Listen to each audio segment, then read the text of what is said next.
Tariff पर पीयूष गोयल का जवाब सामने आया है। जी हां, अमेरिका ने जो भारत के लिए 25% टैरिफ का ऐलान किया है, उस पर वाणिज्य मंत्री पीयूष गोयल का जवाब आया है। भारत यूएस ने टैरिफ पर 4 दौर की बातचीत की है। पीयूष गोयल का यह कहना है, उनका कहना है कि भारत और यूएस के बीच टैरिफ मामले पर 4 दौर की बातचीत हुई है। अमेरिका से द्विपक्षीय वार्ता जारी है। इस वक्त की बड़ी खबर, अमेरिका से द्विपक्षीय यानी बायलैटरल बातचीत जारी है, बायलैटरल डायलॉग जारी है। ये पीयूष गोयल का स्टेटमेंट है। हमारे लिए राष्ट्रहित सबसे पहले है। हम देश के हित में हर कदम उठाएंगे। आत्मनिर्भरता की तरफ आत्मविश्वास से बढ़े, पीयूष गोयल का ये कहना है। दरअसल जब से ये खबर आई है कि डोनाल्ड ट्रंप ने, अमेरिका ने भारत पर 25% टैरिफ इंपोज कर दिया है, उसका ऐलान कर दिया है, उसके बाद से इसको लेकर के सवाल था कि भारत की प्रतिक्रिया क्या होगी। तो उस पर यह जवाब सामने आया है। पीयूष गोयल का जो केंद्रीय मंत्री है, उनका कहना है कि भारत यूएस ने टैरिफ पर 4 दौर की बातचीत कर ली है। पीयूष गोयल का कहना है, उन्होंने कहा कि अमेरिका से द्विपक्षीय वार्ता यानी बायलैटरल डायलॉग जारी है। पीयूष गोयल ने कहा कि हमारे लिए राष्ट्रहित सबसे पहले है। हम देश के हित में हर कदम उठाएंगे। उन्होंने कहा, पीयूष गोयल ने कहा, उन्होंने कहा कि आत्मनिर्भरता की तरफ आत्मविश्वास से बढ़े। % की बेसलाइन ड्यूटी 5 अप्रैल 2025 से लागू हो गई है। भारत पर एडिशनल ड्यूटी 10% के बेसलाइन टैरिफ सहित कुल 26% की घोषणा की गई थी। सरकार हालिया घटनाक्रम से होने वाले प्रभावों का परीक्षण कर रही है। हम अपने राष्ट्रीय हितों को सुरक्षित करने और आगे बढ़ाने के लिए सभी आवश्यक कदम उठाएंगे। हम अपने रिफॉर्म्स और अपने किसानों, एमएसएमई और उद्यमियों की कड़ी मेहनत के बल पर 11वीं सबसे बड़ी अर्थव्यवस्था से शीर्ष 5 अर्थव्यवस्थाओं में से एक बन गए हैं। यह भी अपेक्षित है कि हम कुछ ही वर्षों में तीसरी सबसे बड़ी अर्थव्यवस्था बन जाएंगे। हम अन्य देशों के साथ भी इसी तरह के व्यापार समझौते करने के लिए प्रतिबद्ध है। आत्मनिर्भरता की ओर भारत आत्मविश्वास के साथ बढ़ रहा है। तो आपने सुना पीयूष गोयल ने क्या कहा है। इन्होंने ये बात सदन में कही है। उन्होंने कहा है कि हम इस पर यानी भारत इस पर अभी विचार विमर्श कर रहा है और इसका विश्लेषण कर रहा है। जो अमेरिका ने 25% और साथ ही साथ जुर्माना यानी कि 25% जो टैरिफ इंपोज किया है, उस पर आगे बढ़ते हैं। गुजरात दौरे पर गए चीफ मिनिस्टर उमर अब्दुल्ला ने अहमदाबाद में प्रेस कॉन्फ्रेंस कर स्टेटहुड पर अपनी बात रखी। जम्मू कश्मीर के चीफ मिनिस्टर उमर अब्दुल्ला ने कहा कि हम इकलौते हैं जिसे राज्य से यूटी बना दिया गया। उनका कहना यह था कि आमतौर से होता यह है कि यूटी को प्रमोट करके राज्य बनाया जाता है, लेकिन हम इकलौते हैं यानी जम्मू कश्मीर इकलौता है जिसे राज्य से यूटी बना दिया गया, जो बर्दाश्त से बाहर है। चीफ मिनिस्टर ने कहा कि वो चाहते हैं कि सारी जिम्मेदारी उनकी होनी चाहिए। लोगों ने वोट दिया है हमें, हम नालायक नहीं हैं, हमने हालात बेहतर किए हैं, फिर मौका दीजिए। हम एक यूनियन टेरिटरी हैं जो वैसे भी हमारे बर्दाश्त से बाहर है। ये यूनियन टेरिटरी का दर्जा हमें दिया नहीं जाना चाहिए था। इस मुल्क में हम ही वो बदकिस्मत लोग हैं जिनको रियासत से हटा के यूटी दिया, बाकियों को यूटी से हटा के रियासत दिया गया। हम उसी चीज़ पे जो है जोर लगाए बैठे हैं कि जम्मू कश्मीर के साथ जो वादा हुआ है दोबारा स्टेटहुड का, उसको बहाल किया जाए। जहाँ तक आपने सिक्योरिटी मीटिंग्स के हवाले से बात की, लेकिन अब मैं सिक्योरिटी मीटिंग्स में हिस्सा लेता नहीं हूँ। वो तो जाहिर सी बात है, यूनियन टेरिटरी है, सिक्योरिटी की जिम्मेदारी लेफ्टिनेंट गवर्नर साहब की है और गृह मंत्री साहब की है। लेकिन जानकारी तो रखता हूँ, जानता हूँ कि क्या कदम उठाए जा रहे हैं, जानता हूँ कि सिक्योरिटी ऑडिट किया जा रहा है, जानता हूँ कि एक एक करके हम डेस्टिनेशंस खोल रहे हैं। अब सारी जिम्मेदारी हमारी होनी चाहिए। मैं तो पहले दिन से कह रहा हूँ ना कि सुरक्षा की जिम्मेदारी हमें दीजिए। लोगों ने बाकी जिम्मेदारियां हमें दी, इलेक्शन जितवाया हमें, हुकूमत की भागदौड़ हमारे हाथों की। तो बाकी भी हमें दे दीजिए, हम संभाल लेंगे। और ऐसा भी नहीं है ना कि हम नालायक लोग हैं या हमसे होता नहीं है। जो 6 साल मैंने इससे पहले दिए उसमें आप देख लीजिए जो हमारा ग्राफ रहा, हर साल जो है मिलिटेंसी में कमी आई, हर साल आतंकवादी हमलों में कमी आई, हर साल सिक्योरिटी फोर्सेस के कैजुअलिटीज़ में कमी आई। हमने हालात बेहतर किए, फिर मौका दे दीजिए, फिर बेहतर करेंगे। अहमदाबाद में किए गए प्रेस कॉन्फ्रेंस में चीफ मिनिस्टर उमर अब्दुल्ला ने पर्यटकों से जम्मू कश्मीर आने की अपील की। चीफ मिनिस्टर ने कहा कि जम्मू कश्मीर में टूरिज्म हर क्लास के लिए है, हम चाहते हैं हमारे टूरिस्ट बार बार आएं। जम्मू कश्मीर के लिए खासकर पिछले 35-40 साल में अगर हम डोमेस्टिक टूरिज्म के हवाले से बात करें तो सबसे अहम जम्मू कश्मीर के लिए टूरिज्म का जो मार्केट है वो महाराष्ट्र है, गुजरात है और वेस्ट बंगाल है। इससे पहले कुछ महीने पहले मैं बम्बई टूरिज़्म के प्रमोशन के सिलसिले में आया था वहाँ पे, और लेकिन वो पहलगाम से पहले था। उसके बाद मैं कलकत्ता गया, वहाँ पे भी टीटीएफ में हमने हिस्सा लिया और आज मौका मिला यहाँ आने का। और हम एक ही पैगाम या एक ही यहाँ पे मैसेज लेके आए हैं, वो ये है कि जम्मू कश्मीर टूरिज़्म के लिए बंद नहीं है, जम्मू कश्मीर टूरिज़्म के लिए खुला है। और हम चाहते हैं कि गुजरात से लोग बढ़ चढ़ के जम्मू कश्मीर आएँ। गुजरात के टूरिस्ट पहले भी बढ़ चढ़ के वहाँ आए। कल मैं गुजरात के चीफ मिनिस्टर साहब से मिला था और वो भी मुझे बता रहे थे कि एक वक्त ऐसा था जब वो गाड़ी से कश्मीर घूमने के लिए आया करते थे। 3 बार आए हैं और यहाँ से ड्राइव करके गए हैं। और एक बार हमें सुना रहे थे कि लगातार पठानकोट से उन्होंने शुरू किया और बिना रेस्ट किए सिर्फ तेल भरने के लिए गाड़ी रोकी और पठानकोट से सीधा अहमदाबाद आए। तो ये गुजरात और जम्मू कश्मीर का टूरिज़्म के हवाले से एक बहुत करीबी रिश्ता है, जिस रिश्ते को हम और मजबूत करना चाहते हैं। और इस रिश्ते को मजबूत करने के लिए आज मेरे साथ ये पूरा जो है ट्रेड और अफसरों का डेलीगेशन आया है। और शुरू में मैं इतना ही कहूँगा, मैं जानता हूँ कि कई सारे मुद्दों पे आपके सवाल होंगे और कोशिश की जाएगी कि उन सवालों का हम जवाब दे दें। तो और गुजरात दौरे में चीफ मिनिस्टर उमर अब्दुल्ला, गुजरात दौरे में नर्मदा में स्टैच्यू ऑफ यूनिटी का दौरा उन्होंने किया। प्रशासन ने यहां सीएम का स्वागत किया। आपको बता दें कि उमर अब्दुल्ला पहले गैर बीजेपी शासित राज्यों के ऐसे मुख्यमंत्री हैं जिन्होंने स्टैच्यू ऑफ यूनिटी का दौरा किया। यानी कि उमर अब्दुल्ला से पहले किसी भी ऐसे राज्य या यूटी के किसी चीफ मिनिस्टर ने, जो कि गैर बीजेपी शासित राज्य हो, वहां के चीफ मिनिस्टर ने अभी तक स्टैच्यू ऑफ यूनिटी का दौरा नहीं किया है। इसके पहले सीएम ने गांधीनगर में ट्रैवल एंड टूरिज्म फेयर का उद्घाटन किया, जिसका आयोजन भारत और श्रीलंका ने मिलकर किया।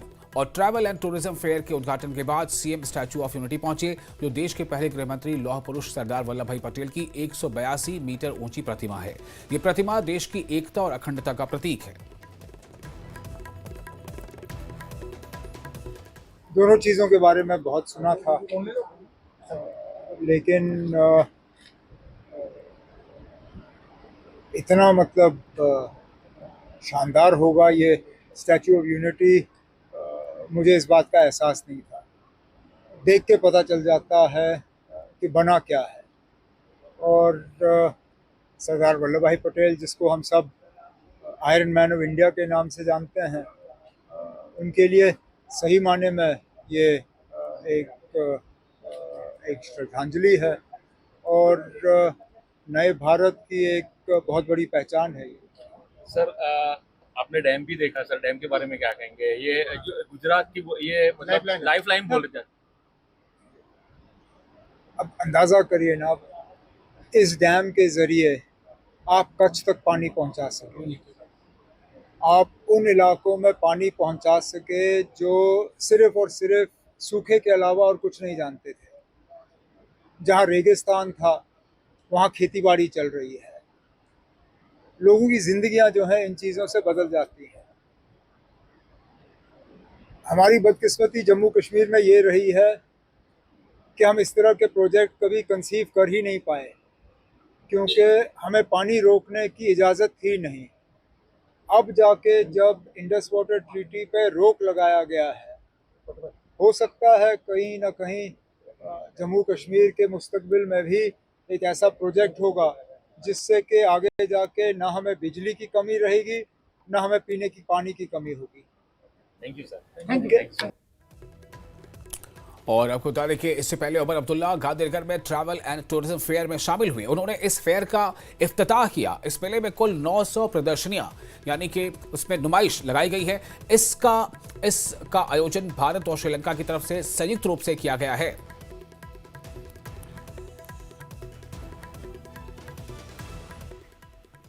गुजरात दौरे पर गए मुख्यमंत्री उमर अब्दुल्ला ने गुजरात दौरे के दौरान एक वीडियो जारी किया जिसमें वो अहमदाबाद में साबरमती रिवर फ्रंट पर मॉर्निंग वॉक करते हुए नजर आ रहे हैं। ये वीडियो उन्होंने सोशल मीडिया पर पोस्ट किया है।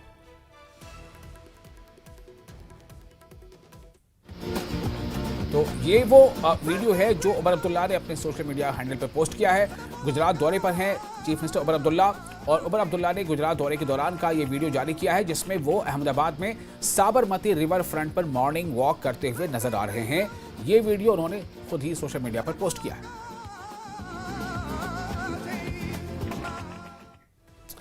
पीडीपी प्रमुख और जम्मू कश्मीर की पूर्व मुख्यमंत्री महबूबा मुफ्ती ने दिवंगत परवेज अहमद के आवास पर वहां पर गई, उनके घर वालों से मुलाकात की और परिवार वालों से संवेदनाएं जताई।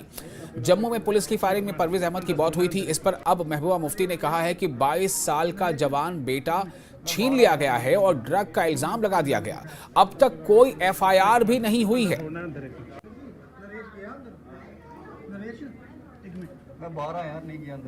इनको रोक किया जाता है, इनको डराया जाता है, खामोश हो जाते हैं। ये बड़े वफादार लोग हैं, मुल्क के वफादार हैं, कौम के वफादार हैं। अगर इनके साथ इसी तरह जुल्म होता रहा तो आप इनको दीवार के साथ लगा रहे हैं। You are pushing them to the wall. तो आप एक वफादार कौम को के ऊपर जाती करके उनको बहुत पूरे मुल्क के लिए मुश्किल हालात पैदा कर रहे हैं। और अब बड़ी खबर आपको ये बता दें, अमरनाथ यात्रा से जुड़ी अमरनाथ यात्रा ने 4 लाख आंकड़ा पार कर लिया है। 4 लाख से ज्यादा श्रद्धालु बाबा बर्फानी के दर्शन कर चुके हैं, जिसे लेकर उपराज्यपाल मनोज सिन्हा ने पोस्ट किया है। उन्होंने लिखा है कि मैं इसके लिए भगवान शिव को नमन करता हूं। भक्तों की रिकॉर्ड संख्या भारत की एकता और चुनौतियों पर विजय पाने के संकल्प का प्रमाण है। उपराज्यपाल ने सभी भक्तों का हृदय से आभार जताया है। इस वक्त की बड़ी खबर आपको दे रहे हैं। बड़ी खबर यह कि अमरनाथ यात्रा से जुड़ी है। अमरनाथ यात्रा ने 4 लाख का आंकड़ा पार कर लिया है। अमरनाथ यात्रियों की जो संख्या है वो 4 लाख के आंकड़े को पार कर गई है इस बार। पिछली बार ये आंकड़ा जो था वो 5 लाख के पार था, तो 4 लाख से पार अभी ही ये आंकड़ा हो चुका है। और इससे उपराज्यपाल भी काफी खुश है। उनका कहना है कि उपराज्यपाल मनोज सिन्हा ने कहा है, पोस्ट पे किया है, उन्होंने कहा है कि मैं इसके लिए भगवान शिव को नमन करता हूं। भक्तों की रिकॉर्ड संख्या भारत की एकता और चुनौतियों पर विजय पाने के लिए संकल्प का प्रमाण है। उपराज्यपाल ने सभी भक्तों का हृदय से आभार जताया है।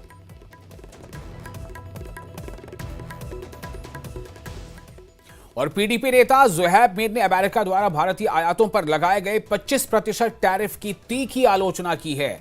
मीर ने कहा है कि यह कदम भारत की अर्थव्यवस्था यानी इकोनॉमी, खासकर इलेक्ट्रॉनिक्स, कपड़े और दवा उद्योग के लिए विनाशकारी साबित हो सकता है। उन्होंने कहा कि हम अमेरिका को आईफोन, कपड़े और दवाओं के बड़े निर्यातक हैं। हम अमेरिका के आईफोन, कपड़े और दवाओं के बड़े निर्यातक हैं। ये टैरिफ हमारे उद्योगों को तोड़ देगा। इसके साथ ही ज़ुहैब मीर ने अमेरिका पाकिस्तान तेल समझौते पर भी सवाल उठाए और इसे भारत की कूटनीतिक नाकामी बताया। साथ ही मोदी सरकार की विदेश नीति की दिशा पर गंभीर सवाल खड़े किए हैं।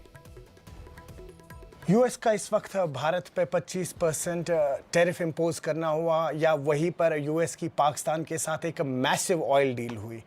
इस वक्त हमारे साथ पीडीपी के लीडर ज़ुहैब मीर जुड़े हुए हैं। मज़ीद बात करते हैं और समझते हैं, क्योंकि इकॉनमी को बहुत बेहतर से समझ पाते हैं, क्या कुछ कहना है इनका। सो बताएं किस तरह से देख रहे हैं जो नई डेवलपमेंट्स हो रही हैं यूएस इंडिया, यूएस पाकिस्तान के बीच। देखिए, हमारी जो इकॉनमी है, Indian economy is going to take a huge hit because of this 25% hike. $90 billion का हमारा यूएस के साथ बिजनेस चलता है। We are one of the largest exporters to the United States. तो इसकी वजह से हमारी काफ़ी सारी इंडस्ट्रीज़ हैं, जैसे for example you take into consideration electronics. We were the largest exporter of iPhones to the United States. That is going to take a huge hit. फिर उसके बाद textiles and garments, labor intensive है और we are one of the largest exporters of textile and garments to the United States. That's going to take a huge hit. उसके अलावा 25% जो generic medicine है United States में, pharmaceutical industries जो हमारी बेचती हैं वहाँ पे एक्सपोर्ट करती हैं, that is going to take a huge hit. तो and gold and diamonds, US is one of the biggest importers of gold and diamonds from Gujarat and the rest of the country. So that is also going to take a huge hit. Unfortunately, what will happen now is कि जो United States का जो buyer है वो बाकी countries से खरीदेगा, और जैसे साउथ ईस्ट एशियन कंट्रीज़, ये सारी जो ट्रेड हमारी है साउथ ईस्ट एशियन कंट्रीज़ की तरफ चली जाएगी, और at the same time it will go towards Mexico. और इसकी वजह से प्रॉब्लम्स ये होंगी कि हमारा जो यहाँ पे बिज़नेस है वो ख़राब होता जाएगा, प्राइसेस राइज होते जाएंगे यूनाइटेड स्टेट्स में हमारे, और therefore they would want to buy it from competitive markets.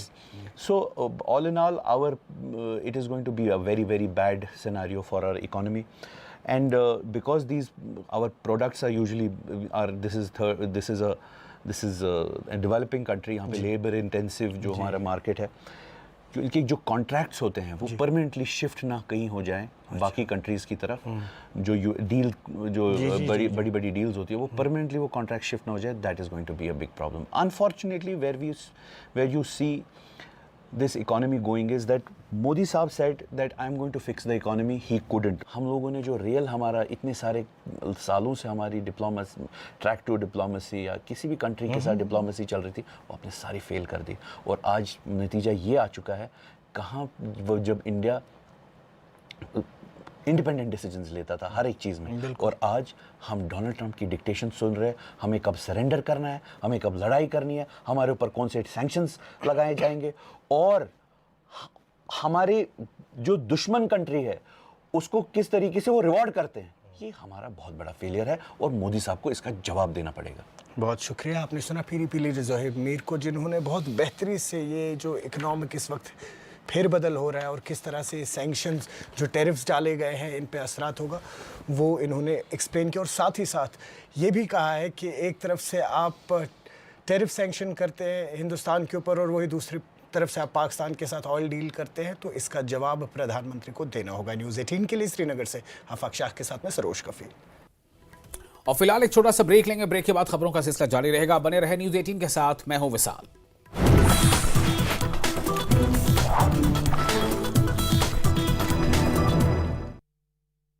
पेट सपा. चंबा के नकरोड चांदू मार्ग पर भूस्खलन के बाद कई गाड़ियां रास्ते में ही फंसी. बारिश के बाद चंबा का गन्नेर नाला भी उफान पर. मनाली में भारी बारिश के बाद ब्यास नदी का जलस्तर बढ़ा. पुल की तरफ बहते पानी का रुख बदलने की कोशिश, फिलहाल किसी नुकसान की खबर नहीं. रियासी में लगातार बारिश के चलते सलाल डैम के गेट खोले गए. नदी किनारे बसे गांव में बाढ़ का खतरा बढ़ा. प्रशासन ने लोगों को नदी किनारे न जाने की दी सलाह. अमेरिका ने भारत पर 25% टैरिफ लगाया, 1 अगस्त से लागू.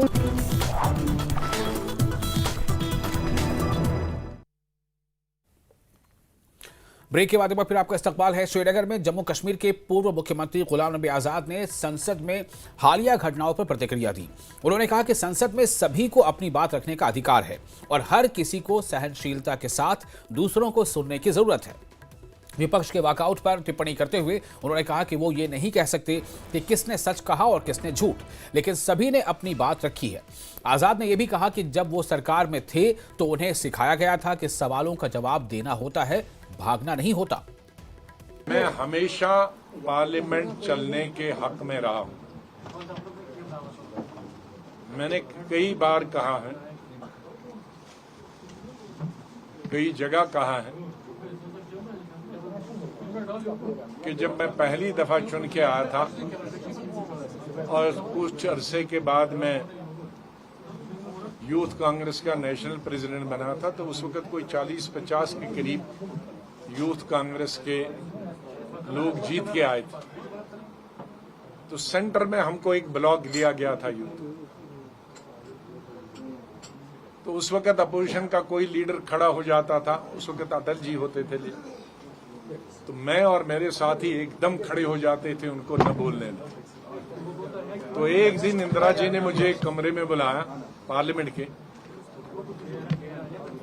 कि ये आप नौजवान आए हो आप शोर करने के लिए नहीं आए हो, पार्लियामेंट में बोलने के लिए आए हो, तो तैयारी करके बोला करो। और जो अपना विरोध है, उस वक्त हम रूलिंग पार्टी में हैं, या खिलाफ वाले आदमी ने जो बोला उसकी पॉइंट तैयार करो, आर्गुमेंट तैयार करो। लेकिन लीडर को अपोजिशन के न रोकने से या न बोलने से या उसको रोकने से तुम लीडर नहीं बन सकते। मैंने वही बात 1982 की या 81 की अभी तक याद रखी। जब कभी भी किसी भी पोजीशन में हमारे साथियों ने हमको कहा कि विरोध करेंगे, हमने कहा हम तकरीर में विरोध करेंगे, पार्लियामेंट को छोड़कर विरोध नहीं करेंगे।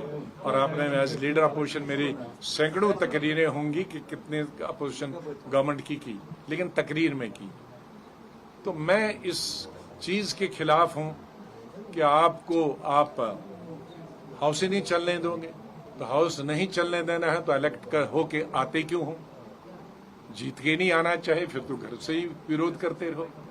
हाउस में जाने का मतलब है कि आप अपने national issues, international issues, domestic issues, लोगों की problem, economic problem, social problem, जो भी प्रॉब्लम्स हैं, उन प्रॉब्लम्स को पार्लियामेंट में सरकार के सामने रखें। और जब आप वॉकआउट करते हो तो गवर्नमेंट सबसे ज्यादा, कोई भी गवर्नमेंट खुश होती है जब अपोजिशन वॉकआउट करता है, क्योंकि वो अपने कानून पास करती है। तो अगर अपोजिशन वॉकआउट करता है, पार्लियामेंट में नहीं रहता है, तो वो गवर्नमेंट की मदद होती है, गवर्नमेंट की का विरोध नहीं होता है। मैं एज एक्स पार्लियामेंटेरियन बता। और जम्मू कश्मीर प्रदेश कांग्रेस कमेटी के अध्यक्ष तारिक हमीद कर्रा ने श्रीनगर में एक बड़े सम्मेलन की अगुवाई की, जहां उन्होंने राज्य के दर्जे की बहाली, 5 अगस्त को काला दिवस मनाने और विदेश नीति पर बयान दिए। कर्रा ने कहा कि हमारा राज्य हमारा हक अभियान के तहत पार्टी ने श्रीनगर, जम्मू और दिल्ली में जन जागरण किया। उन्होंने 5 अगस्त को संविधान से अनुच्छेद हटाए जाने को लेकर विरोध जताते हुए उसे काला दिवस बताया। वहीं अमेरिका की तरफ से लगाए गए 25% टैरिफ पर उन्होंने प्रधानमंत्री की विदेश नीति को नाकाम बताया और इसे झप्पी नीति करार दिया। जम्मू कश्मीर प्रदेश कांग्रेस कमेटी की इस डिमांड को वाजिब करार देते हुए ये अहद किया हमारे साथ कि इस जद्दोजहद को लॉजिकल कंक्लूजन तक पहुंचाने के वास्ते, मंतकी अंजाम तक पहुंचाने के वास्ते वो हमारे साथ शाना बशाना चलते रहेंगे। और उन्होंने ऐलान किया कि जम्मू कश्मीर के जो मामलात हैं हम शिद्दत से इसको पार्लियामेंट में उठाएंगे। और आपने देखा होगा तमाम मामलात को, उसमें सिर्फ स्टेटहुड नहीं आता है, उसमें पहलगाम आता है, उसमें बाकी पुंछ आता है, उसमें जो इस दौरान में मामलात हुए पहलगाम की वजह से। और आपने देखा होगा कि पिछले चंद दिनों से पार्लियामेंट में अगर छाई है कोई बात, छाई हुई अगर कोई बात है तो वो जम्मू कश्मीर है और जम्मू कश्मीर से रिलेटेड मामलात है। प्रोग्राम जो दिया है वहां से आने के बाद जब हमारे ये तीनों प्रोग्राम कामयाब रहे, श्रीनगर चलो, जम्मू चलो और दिल्ली चलो, तो वापसी पे हमसे पूछा गया इसके बाद क्या होगा। हमने कहा कि हमारा मकसद अभी हासिल नहीं हुआ है, हमारा मकसद है मुकम्मल रियासत, रियासती दर्जा। जब हम मुकम्मल कहते हैं तो हमें खदशात है कि जब कभी रियासती दर्जा अगर दिया जाएगा तो वो नामुकम्मल होगा। हम कहते हैं हमें इख्तियारात जो दिया जाए, हमें दर्जा जो दिया जाए, वो जैसे गुजरात है, जैसे महाराष्ट्र है, जैसे यूपी है, जैसे आंध्रा है, वहां पे जो स्टेटहुड है वो स्टेटहुड हमें चाहिए और वो हमारा जायज हक बनता है। हमसे छीना गया है, हम कोई भीख नहीं मांग रहे हैं, हम हमारे इख्तियारात जो डाका आप लोगों ने डाला गैर आईनी तौर, गैर जमहूरी तौर और यकतरफा तरीके से, उसकी वापसी चाहते हैं। ब्लैक डे मनाने का 5 अगस्त जो है वो जम्मू कश्मीर की तारीख में एक सियाह तरीन दिन है और उस सियाह तरीन दिन हम रियासत जम्मू कश्मीर के उस खोए हुए हक को फिर से हासिल करने के लिए फिर से एक दफा बैठेंगे और उसके ऊपर बातचीत करेंगे और वावेला भी करेंगे। ये 25% का टैक्स जो है ये है, it explains our foreign policy. और हमारे जो प्रधानमंत्री तकरीबन 90-100 मुल्कों में गए, 700-800 करोड़ रुपए से अपना पीआर जो उन्होंने क्रिएट किया, फिर जब वो वापस हिंदुस्तान आते थे और कहते थे देखो मैं एक नया मुल्क अपने वास्ते दोस्त बना के लाया हूं, कांग्रेस को ऐसा नहीं करना आया। और फिर जिस वक्त पाकिस्तान और हिंदुस्तान के दरमियान में जंग हुई, उस जंग में जिस मुल्क में हमारे प्रधानमंत्री गए थे, दोस्ताना जफियां मारी थी, उन सब ने हिंदुस्तान की तरफ मुंह मोड़ दिया, पीठ कर दी। तो this is outcome of Mister Narendra Modi's जफी पॉलिटिक्स, या ये कहें कि जो एक उनको जो एक्सपेक्टेशंस थी उस एक्सपेक्टेशंस के मुताबिक वो नहीं हुआ। तो ये आउटसाइड द परव्यू ऑफ जो एक फॉरेन पॉलिसी जो उनकी ये शिकस्त हुई है, इसके वो लोग खुद जिम्मेदार हैं। दिस इज रादर जफी डिप्लोमेसी। और पीडीपी प्रमुख महबूबा मुफ्ती ने केंद्र सरकार की विदेश और रक्षा नीति पर तीखा हमला बोला है। उन्होंने कहा कि विदेश मंत्री जयशंकर खुद मानते हैं कि भारत चीन का मुकाबला नहीं कर सकता। देश में 80 करोड़ लोगों को मुफ्त राशन दिया जा रहा है, लेकिन डिफेंस बजट भारी पड़ रहा है।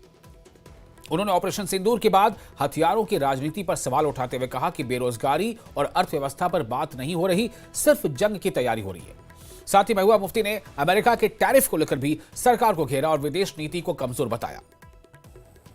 ये तो हम नहीं कह रहे हैं, ये तो हमारे जो जयशंकर जी मिनिस्टर हैं, उन्होंने खुद कहा कि हम चाइना का मुकाबला नहीं कर सकते, हम बहुत कमजोर हैं उनके मुकाबले में। 80 करोड़ लोगों को हम मुफ्त राशन देते हैं, बेरोजगारी सबसे टॉप है हमारे पास, और आज हमारा जितना भी हमारे पास बजट है वो हम डिफेंस पे खर्च कर रहे हैं। हमारे पास स्कूलों में टीचर नहीं है, अच्छे स्कूल नहीं है, फैन नहीं है, बिल्डिंग्स नहीं है, अस्पताल अच्छी नहीं है हमारे पास, पर डिफेंस पे हमारा इतना पैसा खर्च हो रहा है, वो हमको चूस रहा है। क्यों? जब हम कहते हैं कि हिंदुस्तान बहुत बड़ी इकोनॉमी है, इट्स लाइक एन एलिफेंट, और उस हाथी को कहीं ना कहीं जो हमारे डिफेंस पे, जो हमारी दुश्मनियां आपस में पाकिस्तान के साथ निभाने में जो हमारा पैसा खर्च होता है, उसने कहीं ना कहीं हमारे मुल्क की इकोनॉमी को काफ़ी वीक कर रखा है। आज भी जब से ऑपरेशन सिंदूर हुआ तब से आप सिर्फ सुनते हैं कि हमने कौन कौन सा हथियार खरीदा, अमेरिका से कौन से जेट्स खरीद रहे हैं, रूस से कौन से खरीद रहे हैं, तो सारा पैसा हमारा इसी में जा रहा है, तो इकोनॉमी तो दिन ब दिन डाउन होती ही जाएगी। नहीं, मैंने कहा हमारी इकोनॉमी के ऊपर जो डिफेंस का बोझ पड़ता है, जो हमारे हमसाये के साथ जो हमारा रिश्ता खराब है, जो भी ऑपरेशन सिंदूर हुआ है और अगली जंग की हम तैयारी कर रहे हैं ना। बाकी तो हम गरीबी कैसे हटाएं उसकी बात नहीं कर रहे हैं, बेरोजगारी कैसे हटाएं, कैसे अच्छे अस्पताल बनाएं, अच्छे स्कूल बनाएं, उसकी बात तो कोई नहीं कर रहा है। कि अमेरिका से अब हमने 35 लेना है, रूस से 400 लेना है, किससे क्या लेना, उसी की बात हो रही, गरीबी हटाने की बात तो नहीं हो रही है। तो इसमें तो हमारी इकोनॉमी इसको वीक है, उसमें तो कोई शक ही नहीं है। नहीं, देखिए हमारे कहने की क्या जरूरत है, ऑलरेडी तो ये चाइना क्या तो नाम भी नहीं लेते हैं। अभी जो ऑपरेशन सिंदूर में खुद कहते हैं हमारे जो डिफेंस के चीफ हैं, उन्होंने कहा कि हम खाली पाकिस्तान के साथ जंग नहीं कर रहे थे, बल्कि चाइना और पाकिस्तान के साथ मिलकर जंग कर रहे थे, मगर पार्लियामेंट में तो किसी ने चाइना का नाम नहीं लिया। तो कहीं ना कहीं मुझे लगता है कि हमारी मुल्क की जो लीडरशिप है उनको सोचना पड़ेगा कि जो हमारी डोमेस्टिक पॉलिसी है वही हमारी फॉरेन पॉलिसी है। जो लोगों को वोट मांगने के लिए, जो खुश करने के लिए चलता है, उसी को हमने फॉरेन पॉलिसी बनाया। यही वजह है कि हम डोमेस्टिकली भी कमजोर होते जा रहे हैं और फॉरेन पॉलिसी में भी हम फेल होते जा रहे हैं। और तभी ट्रंप को, जिसको इतनी इज्जत दी, इतनी उसका सपोर्ट किया, पर उसके बावजूद आज उसने सबसे बड़ा जो वो मारा, वो हमारे मुल्क को मार दी उसने। पुलवामा में कश्मीरी हिंदू लड़की के धर्मांतरण पर सियासत तेज हो गई है। नेशनल कॉन्फ्रेंस के सीनियर नेता शेख बशीर ने कहा कि आज के दौर में कोई लड़की अगर अपनी मर्जी से शादी करना चाहे तो उसे रोका नहीं जा सकता। हालांकि उन्होंने यह भी जोड़ा कि अगर परिवार वालों ने सरकार से अपील की है तो उनकी भी सुनवाई होनी चाहिए। वहीं अमेरिका की तरफ से भारत पर 25% टैरिफ लगाने को लेकर शेख बशीर ने भारत की विदेश नीति पर सवाल खड़े किए और कहा कि भारत को आत्मनिर्भर बनना होगा ताकि वो किसी के दबाव में न आए। आजकल जो नौजवान हैं वो मनपसंद शादियां करते हैं, ज़बरदस्ती होती नहीं है। आजकल अगर मुझे कोई कहेगा कि ज़बरदस्ती शादी होती है तो वो जुर्म है, कोई ज़बरदस्ती होती है। मनपसंद शादियां करते हैं, फिर सिचुएशन के हिसाब से डील करते हैं। जब फंस गए तो कहते हैं जी धर्म परिवर्तन कराया। तो मैं नहीं समझता हूं कि धर्म परिवर्तन है या नहीं है, शादी मनपसंद से होगी। आजकल सोशल मीडिया में एक दूसरे से मिल जाते हैं और शादियां कर लेते हैं। तो ये जो केस है इस तरह का, मुझे लगता है कि जम्मू कश्मीर में आज से पहले कोई ऐसी सिचुएशन हुई नहीं है। हाँ, यहाँ धर्म परिवर्तन हुआ। नसीरुद्दीन शाह ने शादी की गिरजादर से, और उससे पहले हमारे गवर्नर हुआ करते थे, उनकी बख्शी गुलाम मोहम्मद की जो रिश्तेदार थी उसने शादी की, लोगों ने कोई शोर नहीं उठाया। ऊपर की सतह पे, निचली सतह पे शोर उठना शुरू हो जाता है। फैमिली ने ये अपील की है, उनकी सुनी जानी चाहिए बात कि वाकई ज़बरदस्ती हुई है। बात सुनने में हर्ज नहीं है, कोई बात नहीं। जिससे भी गुहार लगाई हो तो सुनने में हर्ज नहीं है, लेकिन लगता है कि ड्रामा है।